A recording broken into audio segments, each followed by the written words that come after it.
Hello दोस्तों, नमस्कार। आज विशेष करके जो यूपी से निकलने वाली भर्ती पीजीटी और टीजीटी के लिए तथा भिन्न-भिन्न अनेक परीक्षाओं के लिए इतिहास का जो महत्वपूर्ण प्रश्न है, आप सबके सामने लेकर के हाजिर हूँ। चाहे आप टीजीटी की परीक्षा देने वाले हों या पीजीटी का जो यूपी से निकलने वाली है या एसएससी का कोई भी परीक्षा, अगर आपकी इतिहास विषय से संबंधित आपका है तो बहुत ही महत्वपूर्ण प्रश्नों की एक सीरीज के साथ आप सबके सामने मैं उपस्थित हूँ।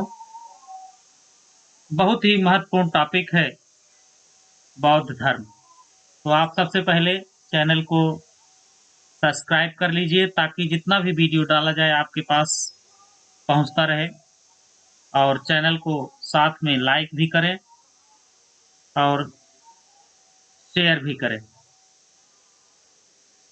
तो समय अति मूल्यवान है, आपका बहुत कम समय लेते हुए आप सबके सामने पीडीएफ ओपन हो चुका है। तो आज आइए देखते हैं कि छठी ईसा पूर्व शताब्दी के जो धार्मिक आंदोलन हुए थे उसमें दो आंदोलन बहुत ही महत्वपूर्ण है, एक है बौद्ध धर्म और एक जैन धर्म।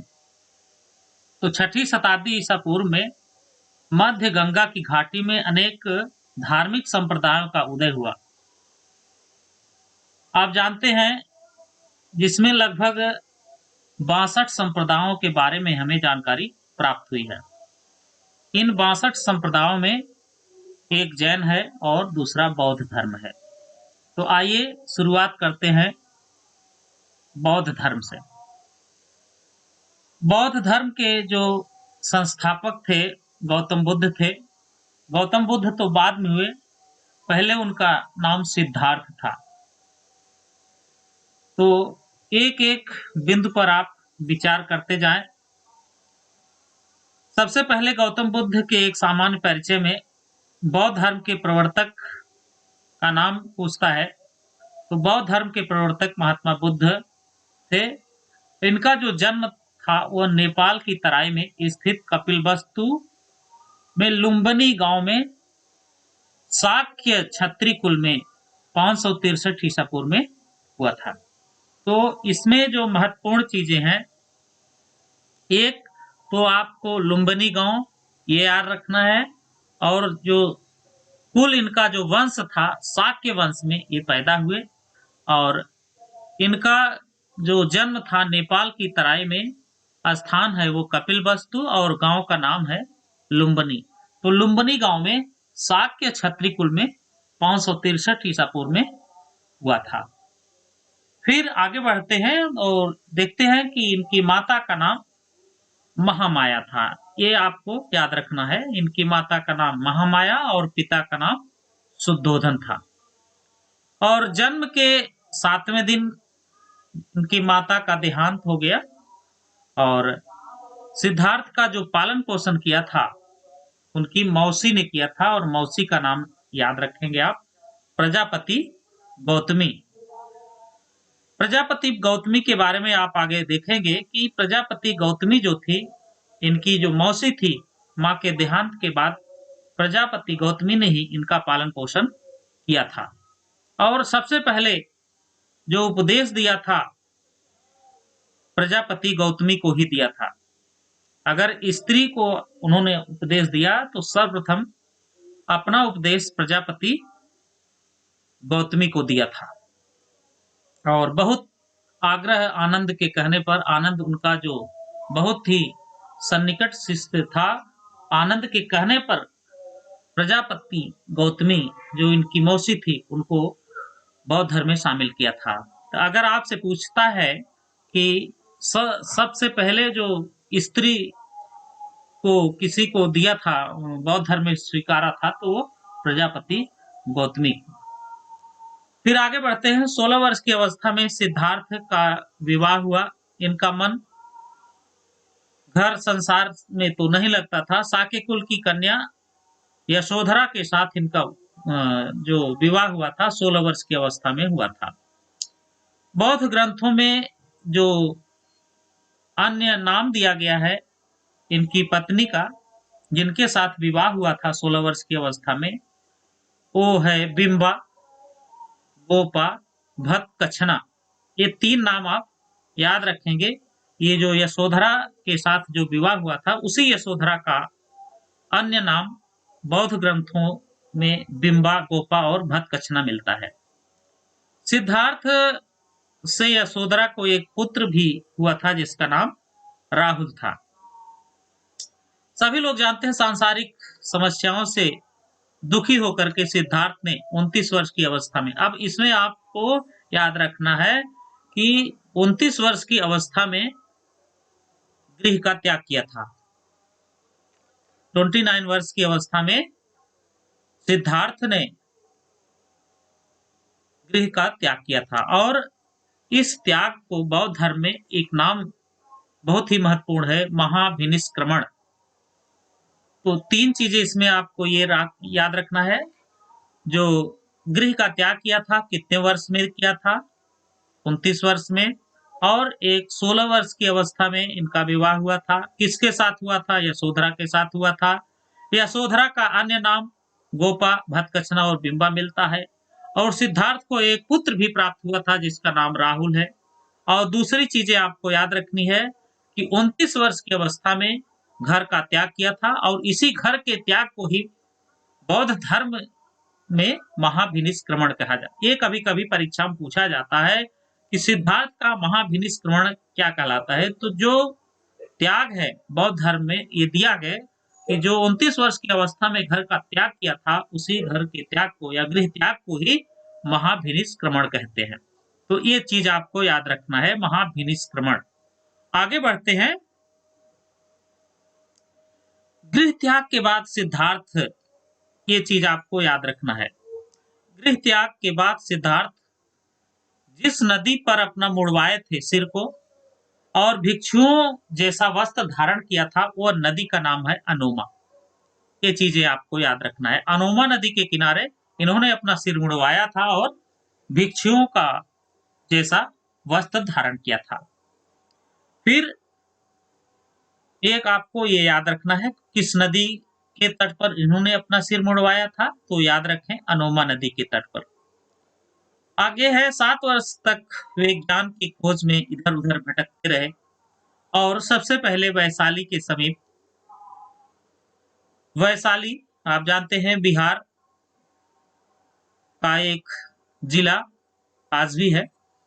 सर्वप्रथम वैशाली के पास अलार कलाम नामक सन्यासी के आश्रम में आए। सबसे पहले उन्होंने अलार कलाम नामक सन्यासी के आश्रम में आए। उसके बाद वे वहां से फिर उर्वेला गए। वही उर्वेला बाद में इनको जब ज्ञान की प्राप्ति हुई तो वही उर्वेला बोध गया के नाम से प्रसिद्ध हुआ।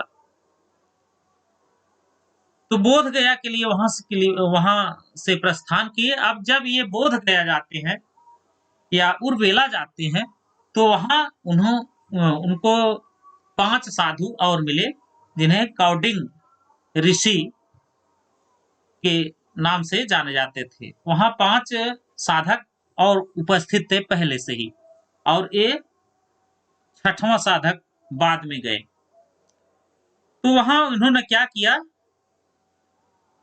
सिद्धार्थ ने वहां 6 वर्ष तक बहुत ही परिश्रम और घोर तपस्या किया, अन्न जल सबका त्याग कर दिया था और 35 वर्ष की आयु में वैशाख पूर्णिमा की एक पीपल वृक्ष के नीचे, पीपल वृक्ष ये याद रखिएगा, ये कभी कभी पूछता है वह कौन सा वृक्ष है जिस पर उनको ज्ञान की प्राप्ति हुई थी। वो पीपल या वट वृक्ष था। उसी वृक्ष के नीचे एक निरंजना नाम की नदी है या उसे पुनपुन के नाम से जाना जाता है। उसी नदी के किनारे सिद्धार्थ को ज्ञान की प्राप्ति हुई और उसी दिन से वे तथागत हो गए। इसके बीच में थोड़ा सा कहानी और आता है कि कौंडिन्य ऋषि के आश्रम में जो 5 ऋषि पहले से उपस्थित थे, 6ठे सिद्धार्थ पहुंचे और इन्होंने अन्न जल का त्याग किया और उसी निरंजना नदी में स्नान करने के लिए जाते हैं। स्नान करते समय वह उसी छोटी सी नदी में पार नहीं हो पाए। वहीं गिर गए होंगे संभवतः। तो उन्होंने उसी समय ये निश्चित कर लिया कि जब एक छोटी सी नदी को हम पार नहीं कर सकते अन्न जल छोड़ने के कारण, तो फिर इतना बड़ा भवसागर संसार का कैसे पार कर सकते हैं। तो अपना व्रत उन्होंने वहां फिर तोड़ने का निश्चय किया और एक सुजाता नाम की स्त्री के हाथ का खीर खाए। कहीं कहीं खीर है, कहीं कहीं भोजन है। तो किसी स्त्री के हाथ का दिया हुआ खाना खा लेने से उनके जो कौंडिन्य ऋषि अन्य लोग उनके साथ रह रहे थे, वे इनसे नाराज होकर के फिर सारनाथ चले आए और उनको फिर अ, 8वें दिन ज्ञान की प्राप्ति हो गई सिद्धार्थ को। ज्ञान प्राप्ति जब हो गई तो अब ये सिद्धार्थ नहीं रह गए, अब ये गौतम बुद्ध के नाम से प्रसिद्ध हो गए। अब ये सिद्धार्थ न होकर के बौद्धिस्ट के नाम से प्रसिद्ध हुए। बौद्ध का मतलब ज्ञान। उर्वेला से बुद्ध सारनाथ आए, जहां पर उन्होंने जो 5 ब्राह्मण सन्यासी थे, सबसे पहले उनको अपना प्रथम उपदेश दिया सारनाथ में। लेकिन उर्वेला में 2 बंजारे थे, उन बंजारों को उन्होंने अपना पहला उपदेश दिया। बाद में वे सारनाथ आए, सारनाथ में ब्राह्मण सन्यासियों को अपना प्रथम उपदेश दिया, जिन्हें बौद्ध ग्रंथों में धर्म चक्र परिवर्तन, ये आपको याद रखना है। बौद्ध ग्रंथों में ये जो 5 सन्यासियों को अपना प्रथम उपदेश दिया, उन्हीं को कहा गया धर्म चक्र परिवर्तन। बौद्ध संघ में प्रवेश सर्वप्रथम यहीं से प्रारंभ होता है। आगे है कि महात्मा बुद्ध ने तपस्सु एवं कल्लिक, ये जो 2 शूद्र थे, उन्हीं 2 शूद्रों को बौद्ध धर्म का सर्वप्रथम अनुयायी बनाया। उपदेश दे करके तपस्सु और कल्लिक, ये 2 बंजारे थे, उन्हीं 2 बंजारों को, या जो 2 शूद्र थे, उन्हीं 2 शूद्रों को बौद्ध धर्म का सबसे पहले अपना अनुयायी बनाया। बुद्ध ने अपने जीवन का सबसे अधिक उपदेश कौशल देश की राजधानी, जो कौशल देश की राजधानी उस समय हुआ करती थी श्रावस्ती, वही अपना सबसे अधिक उपदेश दिया उन्होंने। और अपने प्रचार का जो सेंटर बनाया, प्रचार का जो केंद्र बनाया, वो मगध को उन्होंने बनाया। तो इसमें 2 चीजें आपको याद रखनी है। सबसे अधिक उपदेश कहाँ दिया था? श्रावस्ती में, जो उस समय श्रावस्ती राजधानी हुआ करती थी कौशल देश की। उसी कौशल देश की श्रावस्ती में सबसे अधिक उपदेश उन्होंने दिया। और जो उपदेश का सेंटर बनाया मगध, वह प्रचार का सेंटर बन गया, केंद्र बन गया था। आगे बढ़ते हैं।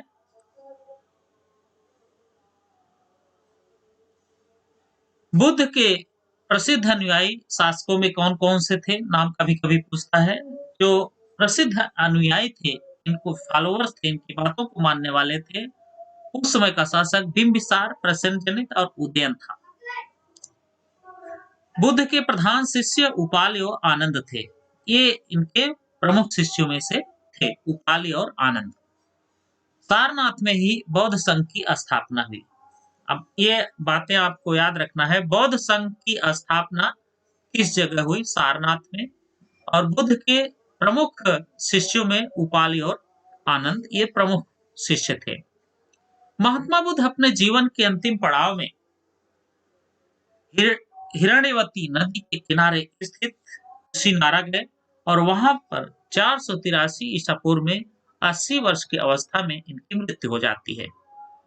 इसे बौद्ध परंपरा में महापरिनिर्वाण, 80 वर्ष की अवस्था में, कितने दिन की अवस्था में गौतम बुद्ध का मृत्यु हुआ? याद रखें, 80 वर्ष की अवस्था में। और इसी मृत्यु को ही बौद्ध परंपरा में महापरिनिर्वाण के नाम से जाना जाता है। तो ये चीजें आपको याद रखनी है, महापरिनिर्वाण और 80 वर्ष की अवस्था। 80 वर्ष की अवस्था में इनका देह छूटता है और देह छूटने के बाद इस बौद्ध परंपरा में इसे महापरिनिर्वाण के नाम से जाना जाता है।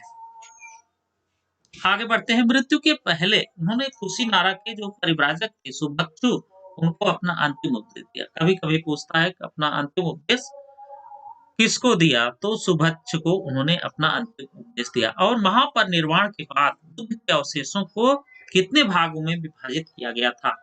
तो महापरिनिर्वाण के बाद बुद्ध के जो अवशेष थे उनको 8 भागों में बाँटा गया था।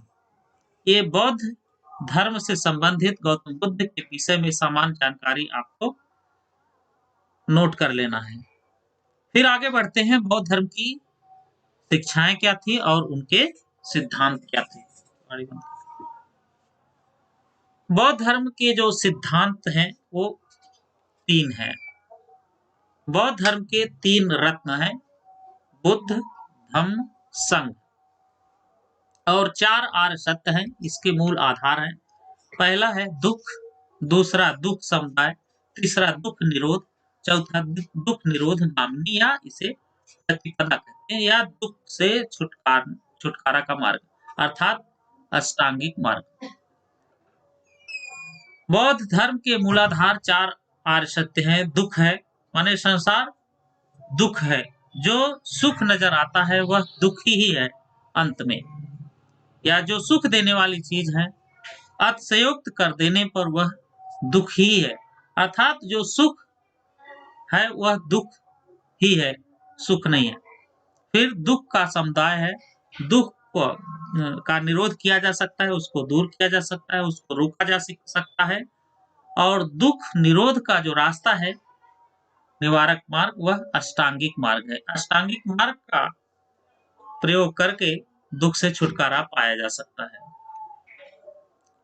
दुख को हरने वाले, तृष्णा का नाश करने वाले अष्टांगिक मार्ग में 8 अंग हैं, जिन्हें मध्यम प्रतिपदा या मध्यम मार्ग भी कहते हैं।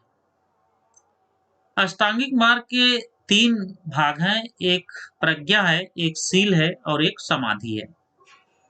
तो इन 3 भागों के अंतर्गत 8 उपायों की प्रस्तावना की गई है। पहला सम्यक दृष्टि, सम्यक वाणी, सम्यक आजीव, सम्यक स्मृति, सम्यक संकल्प, सम्यक कर्मांत, सम्यक व्यायाम, सम्यक समाधि। ये 8 उपाय दुख को दूर करने के हैं। अष्टांगिक मार्ग को भिक्षुओं का कल्याण मित्र कहा गया है। इसमें जो बौद्ध भिक्षु हैं, तो ये जो 8 उपाय बताए गए हैं दुख के दूर करने के, ये 8 उपाय जो हैं इनको कल्याण मित्र के नाम से जाना जाता है। तो ये आपको याद रखना है। अगला है, बौद्ध धर्म के अनुसार मनुष्य के जीवन का जो परम लक्ष्य है वह निर्वाण की प्राप्ति है, अर्थात जब व्यक्ति निर्वाण की प्राप्ति कर लेता है तो वही उसका लक्ष्य कहलाता है। तो निर्वाण का मतलब ही इसका अर्थ ही होता है दीपक का बुझ जाना या जीवन मरण के चक्कर से मुक्त हो जाना, क्योंकि जीवन हो या मरण हो दोनों में दुख ही दिखाई देते हैं। इसलिए जीवन और मरण के चक्र से मुक्त होना वह निर्वाण कहलाता है या निर्वाण की प्राप्ति कहलाती है। तो बौद्ध धर्म के अनुसार मनुष्य के जीवन का जो अंतिम लक्ष्य है वह निर्वाण की प्राप्ति बताया गया है। इसके आगे के जो प्रमुख प्रश्न हैं आपको अगले वीडियो में प्राप्त हो जाएंगे। बहुत ही महत्वपूर्ण प्रश्न आप सबके इस वीडियो में टीजीटी पीजीटी के प्रमुख प्रश्नों को आप अवश्य ही इसको पढ़ें और कम से कम 1 या 2 प्रश्न अवश्य ही आपको इसमें मिल जाएगा बौद्ध धर्म से। इसलिए आप चैनल को सब्सक्राइब करें, लाइक करें और शेयर करें। आपको सारा का सारा वीडियो फ्री ऑफ कॉस्ट भेजा जा रहा है। चैनल को शेयर भी करें अपने दोस्तों में, ताकि जितनी भी वीडियो इतिहास से संबंधित डाली जाए वह आप सबको मिलता रहे।